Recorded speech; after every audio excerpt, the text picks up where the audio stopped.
Hello dear viewers, আজকে আমরা কিছু ইংরেজিতে ফ্রেজাল ভার্ব শিখব এবং সেগুলো বাংলা অর্থ এবং ইংরেজিতে সিনোনিম শিখব। যেমন পিক আপ। পিক আপ শব্দের অর্থ হচ্ছে সংগ্রহ করা, বাংলা অর্থ সংগ্রহ করা।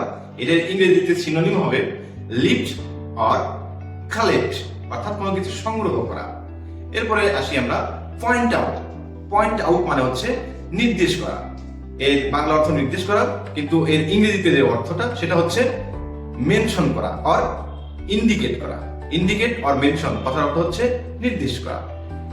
Next come up. Come up মানে হচ্ছে ওঠা, অর্থাৎ অ্যারাইজ অথবা লিফট। এই দুটার সিনোনিম আমরা কাম আপ দিয়ে করতে পারি।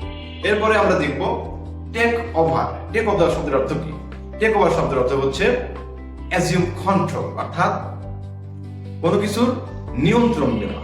কোনো কিছুর নিয়ন্ত্রণ করাকে বলা হবে টেক ওভার কন্ট্রোল, অর্থাৎ চেক। গো ডাউন কথার অর্থ হচ্ছে কমে যাওয়া, অর্থাৎ ডিক্রিজ। যখন কোনো কিছু কমে যায় তখন সেটাকে আমরা বলি ডিক্রিজ। এরপরে আসি টেক আপ।